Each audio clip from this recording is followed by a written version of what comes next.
Welcome to Panther Pourri, the podcast where we're supposed to talk Panthers hockey, but sometimes we don't. Here are your hosts, Alex Lopez, Jake Langsam, and TJ Peterson. Hello, everyone, and welcome to another episode of Panther Pourri. I'm your host, Jacob Langsam. Here with me, as always, are my co-hosts, TJ Peterson and Alex Lopez.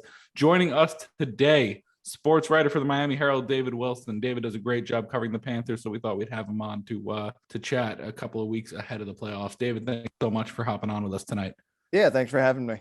So we just want to talk about this team for a moment from a journalistic standpoint and what it's meant to the Herald, especially the sports section, that this team is finally doing well, like actually doing well.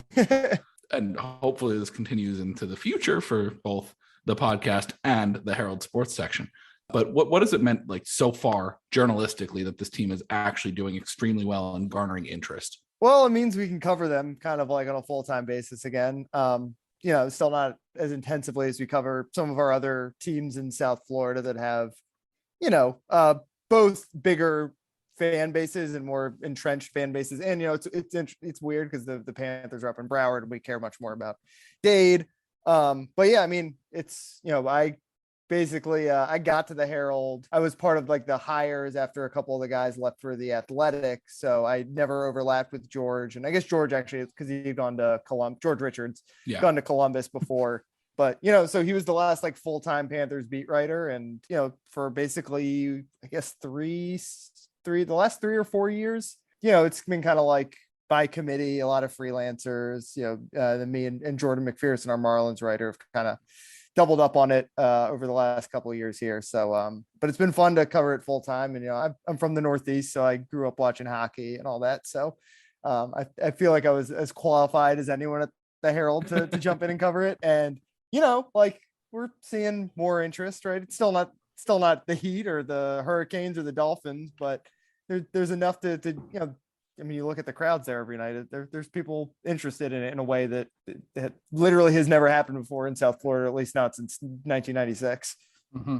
And I do want to point out, since you kind of brought it up, we can remember a time where the Sun Sentinel had a beat writer for the Panthers. The Herald had a beat writer for the Panthers, even the Palm Beach Post. None of them currently do when they're having their best regular season in history. So this is a call to arms. Make sure you click on David's articles about the Panthers so that they see the page views. Yeah, exactly. And I mean, they're some of the best anyway. So like, I would already recommend it. Like, especially the stuff about Bobrovsky. I appreciate that you're using the fancy stats, which is not always something that you can count upon. Like a newspaper reporter, oftentimes they'll just, go to old reliable goals above average or, save percentage, which save percentage has some use, I think, but yeah. I like the advanced stats, obviously. Yeah, I like writing about him because he's so like, he's so hard to evaluate because it's like the things he does well and the things he does terribly. Like it's like it's kind of like the old like Russell Westbrook thing where it's like, does the good outweigh the bad with him? And it's kind of Bob's like the hockey version of that in a weird way, I feel like. I think that's actually a really good analogy, or even the Allen Iverson of exactly the modern day. And it's like, hey, his numbers are really good in terms of basic stuff, but then like you look a little deeper and it's just like, his rebound control is pretty below average for a guy with 2 Vezinas. He gives up the what the fuck goal way too often. Like that's the dichotomy of Bob. It's like he makes the best save you've ever seen, and then 10 minutes later he'll just like knock a puck between his own legs or something.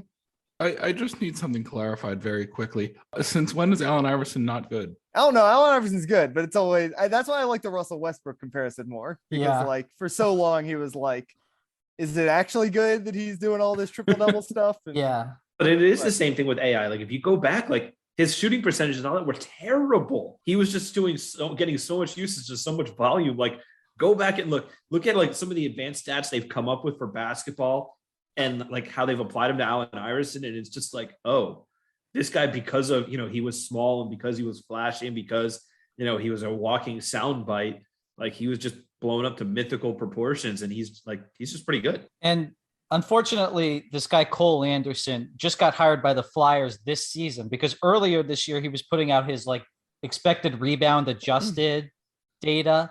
And it showed that while Bob was like at the time, I think he was like top 5 in goals saved above expected. When you factored in that a lot of the great saves that he was making were coming off rebounds that he gave up. Yeah.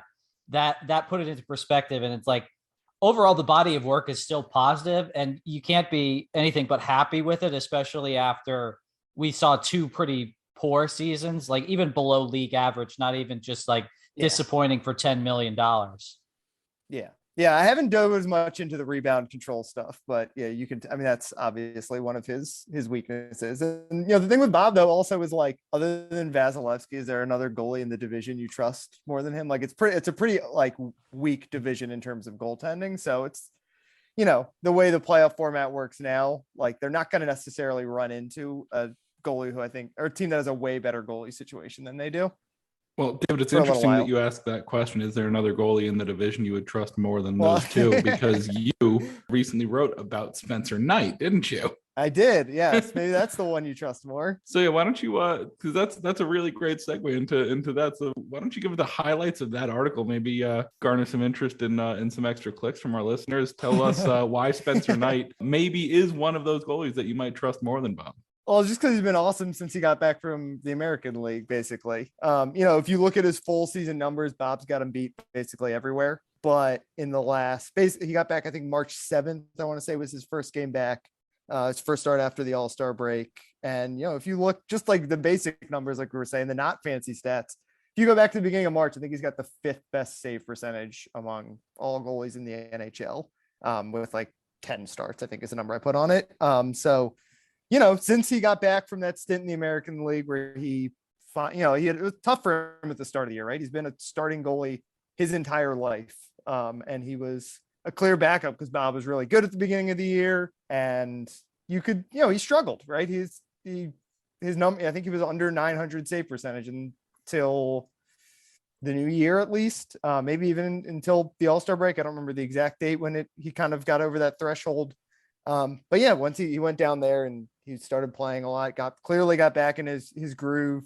And, since the All-Star break, he's been awesome. And he's now up to 2nd in the NHL in high danger save percentage against high danger shots, which, that's kind of Bob's strength, right? Is denying some of those breakaways.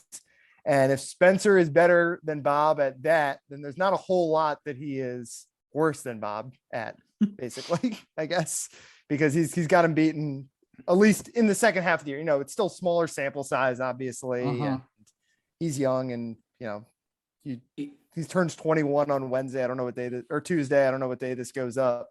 But Tuesday, probably.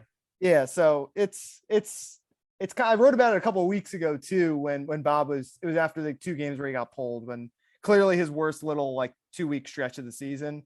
It was like the dilemma that the Panthers were going to face is, do you want to go with the guy who's got the better track record, has had overall a better season, or the guy who's gotten hot down the stretch? And obviously there's 7 games left. Things could change.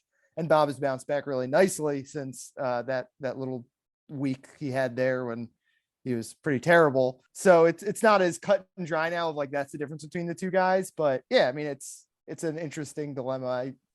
I wrote basically today is like, when your strength of your goaltending is that you have 2 pretty good ones, like how do you make that work in the playoffs? Because you want to roll with one guy. We saw it was not ideal, I don't think, last season, the Bob Drieger combo, as we obviously saw that.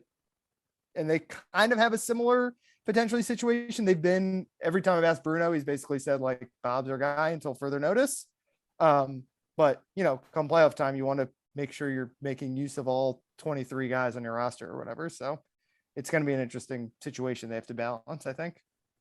I mean, I think the obvious answer is exactly what happened last year. And I know it didn't work out because literally your first, Drieger and Bob both shit the bed and you had to go to Spencer Knight, but like, it's Bob's net. I don't think Jonas Johansson is getting in the playoffs this year. I'll say that. Yeah, it's Bob's net unless he gets hurt or he just completely shits the bed in games 1 or 2. And the Panthers, they have to make that change. I don't think Bruno's going to have any issue making that swap. Yeah, it's clear they have confidence in Spencer. I mean, he's gotten probably the easier set of starts in the second half of the year, even though his numbers are better. But like you said, like he was awful in the first half. I think he was like the second worst goals above expected goals above expected goalie in the NHL for the most of the year. So he seems to be in a groove, and goaltending you play especially when you don't have a Vasilevsky, you play who's hot. I mean, how many times have we seen teams long playoff runs with their backup goalie, taking the net in like the middle of the second series, and then you switch back to the goalie, your starter after a bad game or two. Like, I don't think Bruno's going to have any issue at all going tonight if necessary. And you don't even have to go back that far to find an example of that happening. I mean, Pittsburgh, Fleury Murray, that was a post and swap, and then directions. Matt Murray won a cup. Yeah, Murray took over the first year and then rode them to a cup. Then the next time around, Murray was struggling. Fleury took over in the middle of the playoffs, and Murray finished. And then Murray came back and finished it out. But yeah, it happens all the time, and the Panthers should absolutely be a team who's not married to their number one goalie. Yeah, it's not what's the quarterback thing? If you have two, you don't have one. That's definitely not the case in the hockey playoffs. Right. And I know in South Florida, it's a lot of people getting into it for the first time, right? We haven't had a lot of playoff runs to really pay attention to. So I don't know, I think it might trip some people out when they're switching goalies back and forth, or benching Bob and riding Knight for a series, then switch it back. So I was asked Christopher Gibson Stan account. I was asked yesterday by a family member if Luongo was still on the team. But hey, they were at least asking about the Panthers. Technically, yes. That's good. He would be the e-bug, I think. Yeah, I think get him in there. Come on.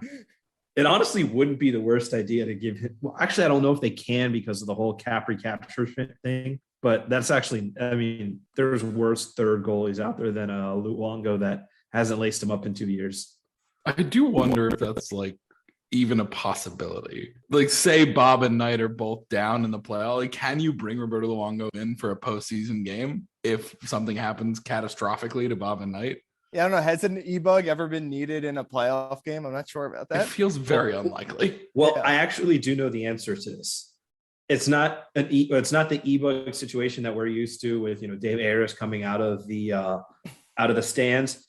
In the playoffs, you are allowed to use the third goalie. Yeah, right, the third goalie. It's like the old NFL rule where it's like you're only allowed to put the third quarterback in if the first two get hurt. Right. It's the exact same situation here. You can only go to your third goalie if the first two get hurt.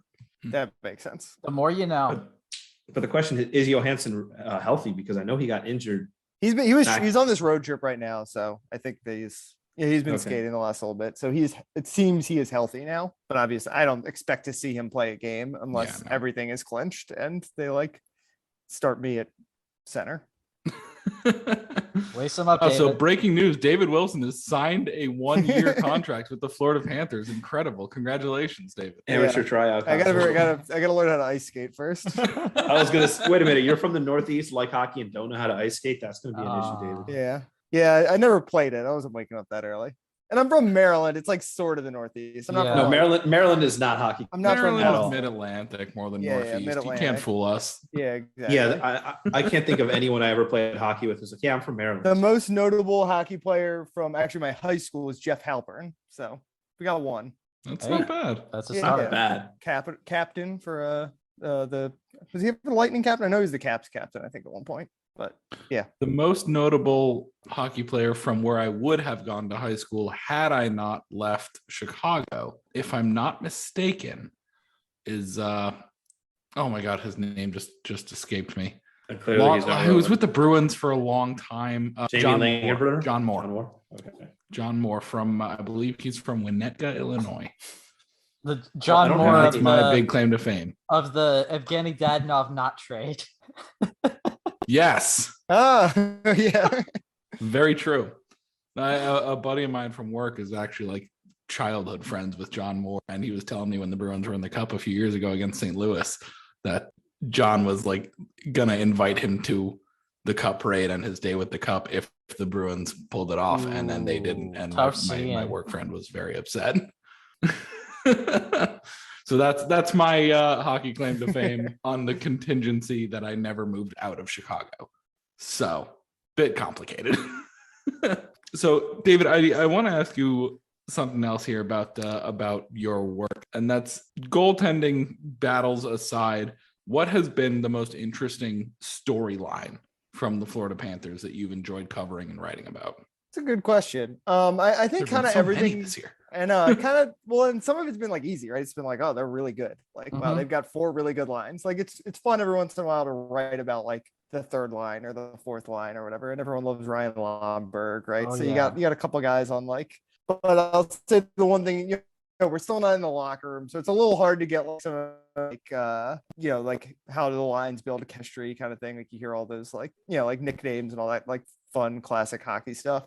I've liked writing about like the defense kind of, and I'm trying to figure that out because I think that's another thing that's interesting. It's like when you're this good at offense, what does your defense need to do? And I just think they play hockey in such a, they it feels like they're almost like playing a different sport sometimes than some of these other teams you watch on like just on the TNT game or whatever, like just the tempo, the pace they play with, covering the whole Huberdeau. Yeah, I wrote a story about Huberdeau ahead of the All-Star game that I enjoyed reporting out, talking to some of the people from his, kind of where he came from. And he's such an unorthodox superstar, I think is how I described him. And he had kind of an, a little bit of a late bloomer. And I like, I have never covered hockey before, so I haven't had to like write about the whole like OHL and QMJHL, like all the juniors and all that stuff. So it's been fun to kind of like dig into some of these guys' histories. And I think kind of getting to profile a couple, like I did a kind of similar thing with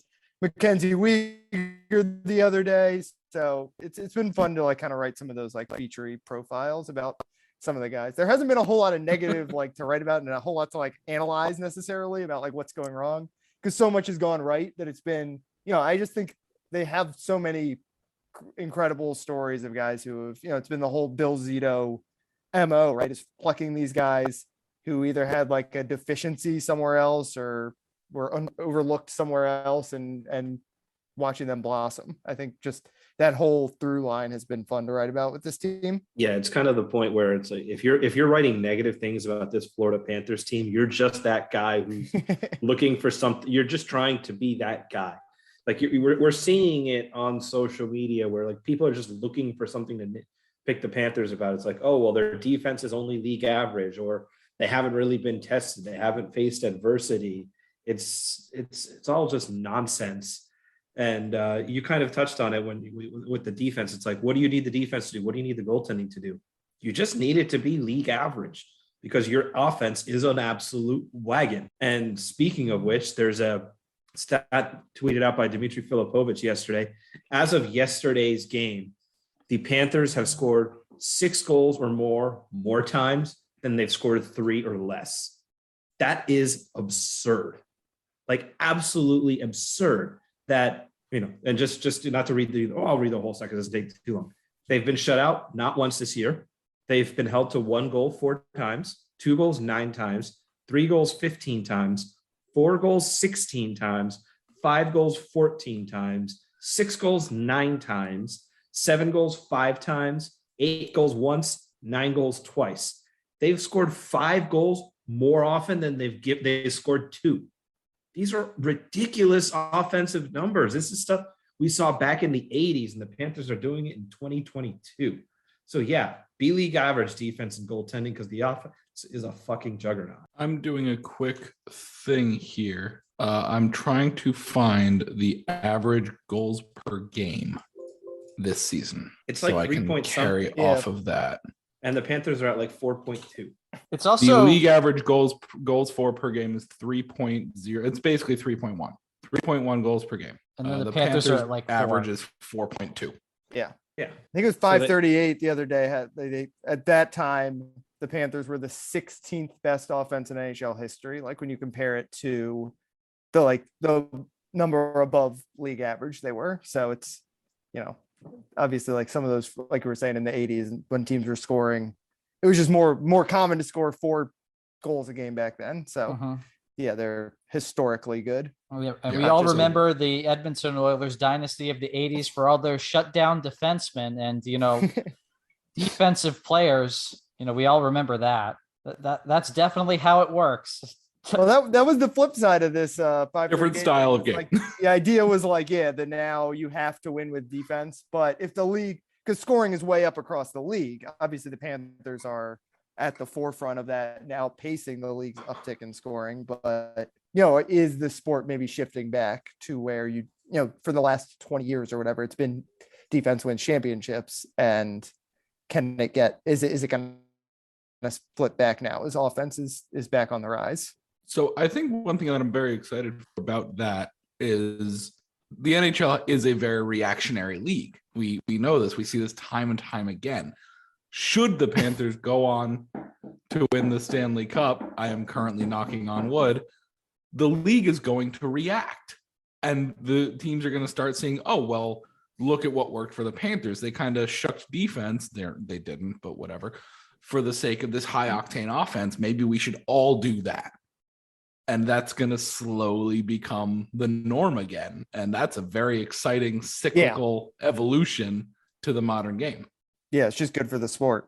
The main thing that they prioritized was transition scoring. So if we all of a sudden get a game that's like going 200 feet every 5 seconds, imagine how good the product's going to be. I mean, that's what we said about 3-on-3 once they first brought it out. Like the pace of play was just so ridiculously fast. Like you were getting a scoring chance every 10 seconds. We could get that at 5-on-5 if the Panthers are suddenly the model that the league is copying. Yeah. And suddenly these Panthers 7-4, 7-5 wins aren't so uncommon in the league anymore. Yeah. A couple of things real quick. Do want to mention that at the same time that the Panthers have tightened up their defense since the trade deadline, they're in the top quarter of the league in every defensive metric, expected goals, Corsi, everything. And the league is actually experiencing more scoring at this time. So goals are going up in the rest of the league. Maybe the Panthers is just stabilizing and everybody else is going up, so they look better relatively. But, at a time where scoring is exploding, the defense for the Panthers is getting better. Yeah, I think they're up to just 11th in the league in goals against now. But yeah, the schedule has been a little soft, I would say, is the one thing. That's what I was just about to say, David. Yeah, like the one caveat to me going over the moon about that is they have had an easy schedule since the trade deadline. That probably has something to do with that. But I think the broader point is the defense is not bad, right? Which I think you can win with a league average defense, and they're above league average, I think. Like I say, like I've said every podcast since the Giroux rumors started, if they trade for Claude Giroux, the MO on the season is I dare you to try and score 7 on us. So far, no one's done it. That's all I'm saying. Just real quick. Currently, the Panthers are 130th all time in goals scored in a season with 314. Obviously, they have 7 games left. There are 2 teams ahead of them all time that happened after 1995. The 95-96 Detroit Red Wings, which is, the Russian 5 era, and the 2018-2019 Tampa Bay Lightning, who finished with 319 goals. The Panthers are going to score more than 5 goals in their last 7 games of the season. So basically from the dead puck era to today, there's one team in NHL history that has a better offense than the Panthers, and that's one of the best teams of all time. Wagon. David, have you been confronted with this comparison? Because we're starting to see it even more than we had seen it before, to the 2018-19 Lightning, who obviously won the President's Trophy, best regular season in the cap era, and then got swept in the first round. I think everyone is what do you mean by confronted by it? Just are people talking about it, or are people talking about it? Have you thought about it from a professional capacity?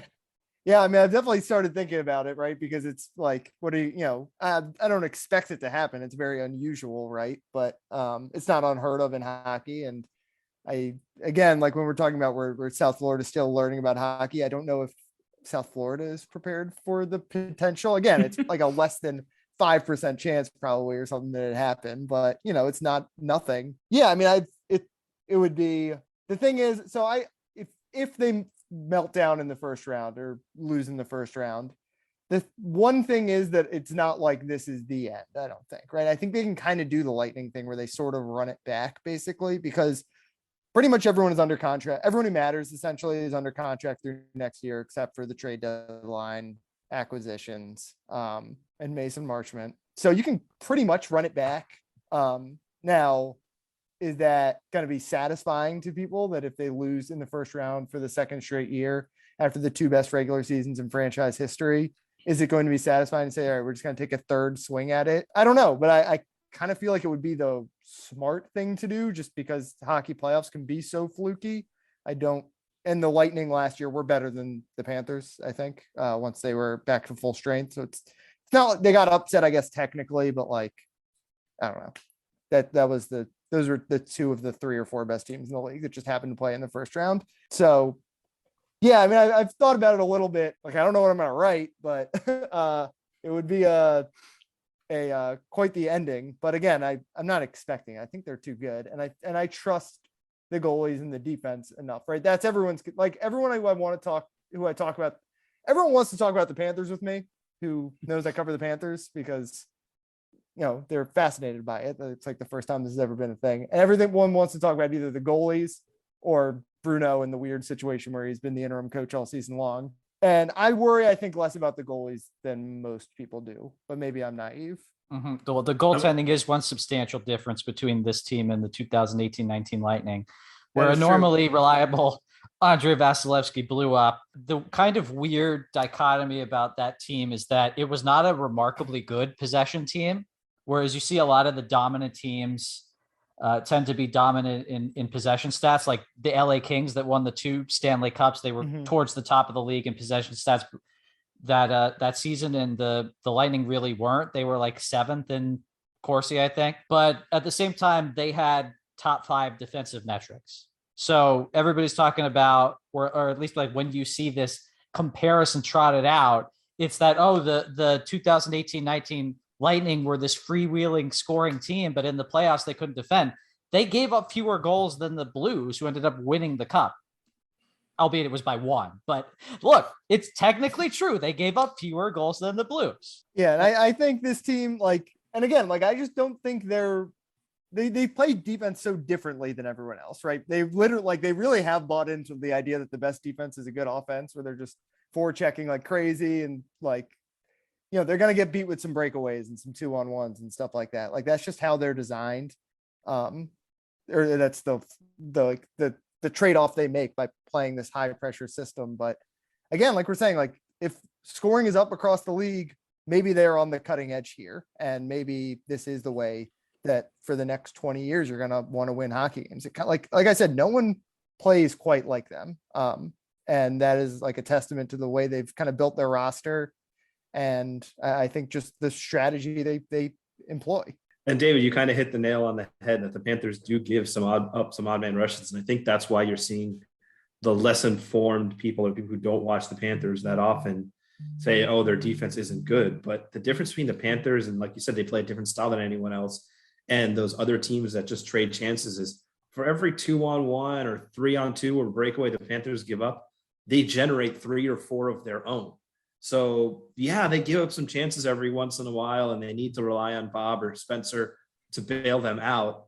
But when you're creating so many scoring chances of your own, who gives a shit? Yeah, it's definitely been like, that's the one thing for the last, I think they've allowed 5 goals in their last 4 games. And if you just like look at the like high danger chances numbers, they're like been holding teams below their season average. So like it's been the focus definitely over the last week, or basically since that I mean, they've been talking about it before, but basically since that Leafs game where they needed the second 4-goal comeback, it's been I think a little bit more structured, as the hockey coach would say.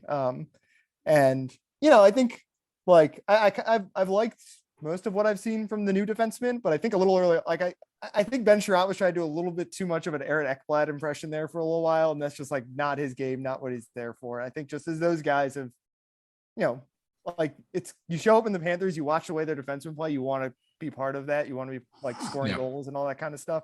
I kind of feel like everyone's like kind of settled back into their roles in the months since the trade deadline here. Yeah.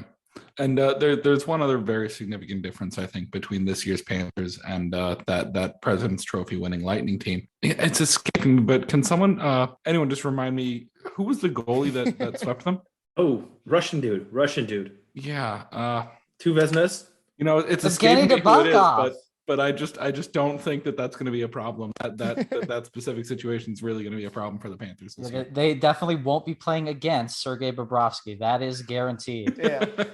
Anyway, well, they might be, just not in the way that Tampa did.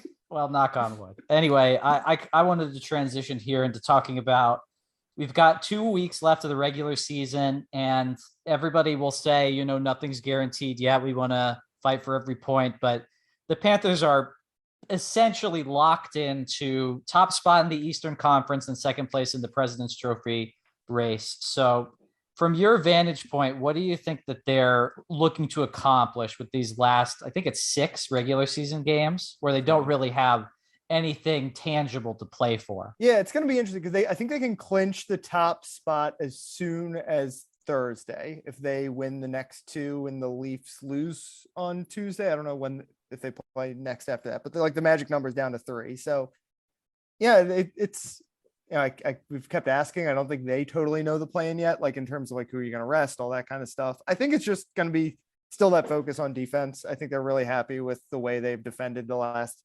couple of games. You know, the new line they've been repeating basically is like, we know we're going to score, essentially. Like, you know, what was the stat we said? They've scored more than 6 more times than they've been held under 3. So like, you know, they're going to score. I think I think the focus is just it's going to be on defense and not giving up some of those odd man rushes and that kind of stuff, playing the way I think they like I said, I think they like the way they've played in the 4 or 5 games since that Leafs game. And I think they're going to kind of try to keep this up.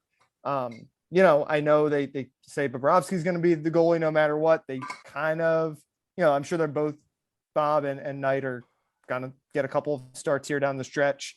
They got to figure out exactly what the goalie plan is going to be, if they're going to pivot off their current plan. But yeah, other than that, I think they're going to try to stay healthy. I haven't asked really yet if they care about the President's Trophy because they do have a shot, right? They're 2 points back with 7 to play. I think both teams have 7 to play. I think the Avalanche would have most of the tiebreakers. But you know, it's far off, but the Panthers are so good on home ice. Like you'd think they'd like to have home ice for as many series as possible. So I think the focus is going to be defense based on what they're saying. I think it makes sense. But yeah, otherwise it's, you know, they're going to have a week and a half left with nothing to play for, basically. Well, there's one player in particular, I think, who has something to play for here in these last 7 games. And Jonathan Huberdeau's name has been thrown around in Art Ross conversations. Where do you fall in that, David? Because there are some other worthy contenders, and there's a huge debate on social media over whether or not Jonathan Huberdeau is actually deserving of the Hart Trophy. So how do you feel about that debate? Did I say Art Ross at first? Yeah, you did. All right, whatever. There's not a lot of debate in the end on that one, but no. Yeah. You know, I have a hard time imagining he's going to win. You know, I don't watch enough. I haven't watched enough Oilers this year. Like, you know, I'm watching the Panthers every other night or whatever, and you know, helping out with that. Like, I just don't have time to watch the same amount of hockey as as voters do necessarily. I don't know. I kind of think Alexander Barkov is the best player on the Panthers still. Like, I know obviously Huberdeau's got the numbers, but I don't know. You know, he's going to finish top 5, I would guess. And that sounds about right, I think. I mean, McDavid's obviously awesome. Austin Matthews is like one of those rare hockey players who, when you see him in person, is just like on, I think, a different level than even when you see him on TV. So, you know, he could finish. Yeah, I guess Gaudreau is going to be up there now. He's been on a tear in the second half of the season. Like, you know, if Huberdeau finishes 4th or 5th, something around there, I mean, we'll see how he finishes, obviously. You know, if he finishes at the league lead in points, maybe that'll get him into the top 3. But, you know, I think 4 or 5, like he's one of the 5 or 6 most deserving guys. Like, I think it makes sense where he's probably going to wind up. Mm-hmm. Again, with the caveat, I don't watch all these guys every night like I watch him. So speaking of, I don't typically watch the press conferences. So maybe this is a point where you can kind of like ascertain this. Maybe it's some other way you can try to figure it out. Do you think that he's going for the Art Ross? Do you think that he's like cognizant of where number 1, if it's McDavid or some other guy is in terms of points, and like knows that he's got to get there? Or I don't think he knows the exact number. I think my sense, again, I haven't asked him like specifically. Mm-hmm. That'll be a question for next week when we have nothing else to write about because they're just coasting. But I think he knows he's in the he's like right there. He knows I think he's 2 back right now of McDavid. Like, I don't think he would be able to tell you that, but he knows, like, you know, when he was out there, they were trying to get him as many points as they could the other night when he and Forsling were out there at the end of the game. They wanted one of them to get the hat trick. They wanted Huberdeau to get an assist on Forsling's hat trick if he could. Like, he knows he's in the hunt for it. But yeah, and he knows that piling up points will help, but I don't think he is like, it's not is it David Robinson once, right? Who like knew he needed like 68 points in the last game of the NBA season to get the scoring title. So they were intentionally fouling to get him extra possessions. Yeah, I think it was him. I don't think the Panthers are going to do that. But yeah, I mean, I think he's going for it in the, like, whatever sense you can. They haven't had an empty net in a while, so it's hard to like pad stats. Suffering from success. I know. The 2 games in a row have been blowouts. It's been hard to get him the freebie there at the end. Like, I think they'd be trying to do that if they could. And just as a quick update, it is exactly 2. McDavid's sitting at top with 110, Huberdeau at 108. Yeah. But here's the fun part. The Panthers have a game in hand on Edmonton. Yes, they do. We were talking about this before the press conference the other night. It still puts Huberdeau slightly off the pace, I think, because he's averaging like 1 point something points per game. A good game tomorrow against the Islanders, though, and that but then could change McDavid very didn't quickly. score. He didn't have a point a couple of nights ago when they won like 4-0, and then Huberdeau didn't score a point the other night when it was 6. It was like he had his chance and he kind of missed it. I'd circle that Red Wings game on Thursday. We're talking about a team that's given up 11, that's given up 10, that's given up 9, 8. Should I go on? Yeah, honestly, it was a little bit of a failure on the offense in the Panthers' league. part that they didn't score 12 on Detroit yesterday. Yeah. Bummer. By the way, am I crazy or have all the games against Detroit been ESPN exclusive, ESPN Plus exclusive? So far, games? yes, they have. That's I just don't know very about random. that fourth. It is kind of strange. Oh yeah, no, the one on Thursday is too. Yeah, the one Yeah. on Thursday is ESPN. Oh my God.